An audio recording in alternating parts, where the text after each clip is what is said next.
O Polo Bahia segue lucrativo mesmo com Brent a $65. Asterisco Eric Gil Dantas e Marcos André dos Santos. No sábado, 5 de julho, a presidente da Petrobras, Magda Chambriard, deu uma declaração a jornalistas afirmando que avaliava a possibilidade de privatizar o Polo Bahia Terra, como tentou fazer Roberto Castelo Branco em novembro de 2020. A EPET-BA já publicou seu repúdio e convocou a categoria petroleira da Bahia para impedir o rasante privatista da Chambriard. Agora neste texto, queremos abordar o problema de outra forma, como o preço do barril de petróleo a $65 não é um problema para a existência e operação do Polo Bahia. Para isto, analisaremos os custos de produção em terra e compararemos com o cenário estipulado por ela. O que é o Polo Bahia Terra? O Polo Bahia Terra é um conjunto de ativos terrestres da Petrobras localizado nas bacias do Recôncavo e do Tucano, no estado da Bahia, que inclui 28 concessões de exploração e produção de petróleo e gás natural.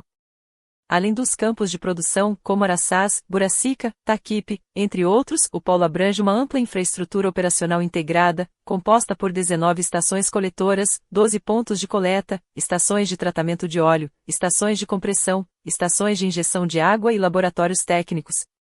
Também fazem parte 2 parques de estocagem e movimentação de petróleo, Parque Recife e Parque São Sebastião, com ligação à refinaria de Mataripe, e o Núcleo Santiago, que abriga a unidade de processamento de gás natural, o PGN Catu, e instalações para movimentação, compressão e armazenamento de gás, condensado e LGN. A Petrobras detém 100% de participação nesses ativos, com uma produção média de 12.400 barris de óleo equivalente por dia. O polo conta ainda com malhas de oleodutos e gasodutos interligando os campos às unidades de processamento e a Mataripe, além de estruturas administrativas e operacionais distribuídas por diversos municípios baianos. A importância estratégica do polo está não só na sua capacidade produtiva e na infraestrutura já instalada, mas também na conexão direta com o sistema de refino e transporte de gás e óleo no estado da Bahia. Com Brent a $65 o ativo se torna inviável? Na sua declaração, a presidente Magda Chambriard argumentou que a produção em terra envolve esforço grande, às vezes o campo é menor que um poço do pré-sal. Quando o óleo está a $100 o barril faz sentido, produzir em terra, não a $65 o barril. Vamos decidir se Polo Bahia fica com a gente, se terceiriza a operação ou se repassa o ativo. Este é um argumento exageradamente lato, cabendo qualquer coisa, não por acaso era muito utilizado à época dos governos Temer e Bolsonaro para privatizar os ativos da companhia. Bem, se seguirmos à risca este argumento, nada além da extração de petróleo do pré-sal fará sentido para a Petrobras, e consequentemente voltaremos a privatizar tudo, todos os outros campos de petróleo e gás, refinarias, usinas de biocombustíveis, usinas eólicas etc. Mas para sabermos se um ativo vale ou não a pena, temos que olhar para os seus custos e receitas. Como podemos ver mais abaixo, na tabela 1, atualmente a Petrobras mantém um custo de extração, lifting cost, de $6,79 por barril, sendo o mais competitivo pré-sal, com um custo unitário de $4,45. Mesmo sendo mais cara, a produção em terra e águas rasas tem um custo de produção de $16,97 por barril, abaixo do pós-sal profundo e ultraprofundo.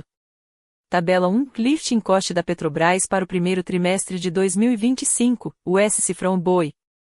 Fonte, release de resultados em reais 1 tri, 25, Petrobras. Além do custo de produção em si, também temos as participações governamentais que devem ser pagos ao Estado após a extração do petróleo e gás. No caso do Polo Bahia Terra, a única participação governamental são os royalties, ao contrário do pré-sal que também tem as participações especiais, por se tratar de poços com altíssima produtividade.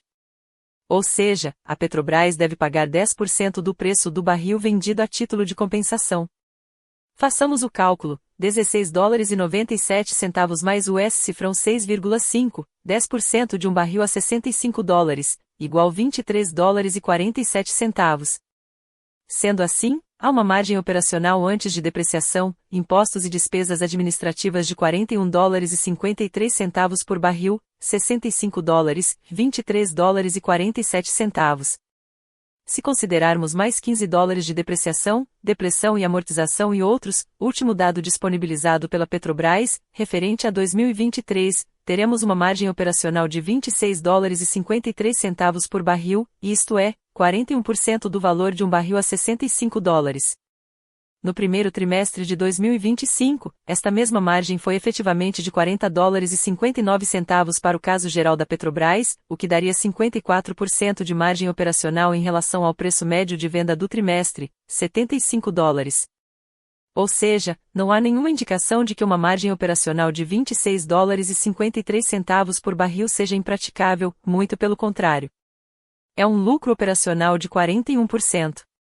A título de comparação, no plano estratégico da companhia, o Brent de equilíbrio, nível de Brent para gerar valor presente líquido igual a zero, para os novos investimentos é de $28 por barril.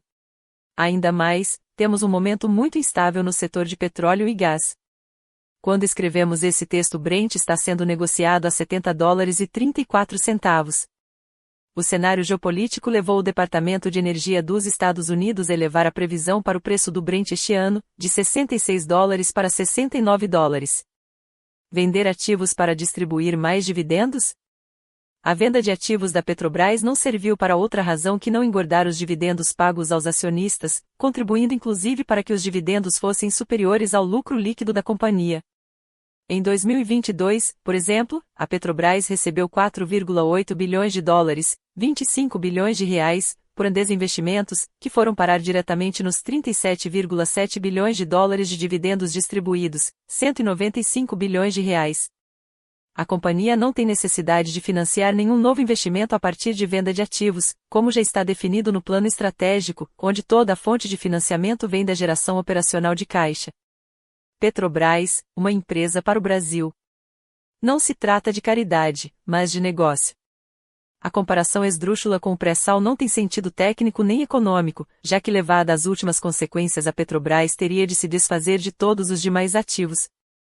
Ocorre que, a curva de produção do pré-sal está estimada para pico em 2030, com declínio gradual que pode em pouco tempo inviabilizar a produção posto que o investimento é extremamente elevado enquanto a produção de terra da Bahia tem investimentos bem modestos.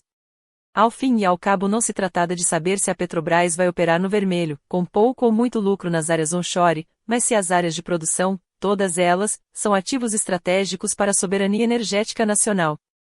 A disputa que deve ser travada é se a Petrobras é e continuará sendo uma empresa de todo o Brasil, cuja missão é investir em todo o país e distribuir os consequentes benefícios para as 5 regiões, levando em consideração as aptidões de cada uma, ou se será meramente uma empresa do Sudeste, voltada exclusivamente para a distribuição de dividendos, como foi sob o governo Bolsonaro.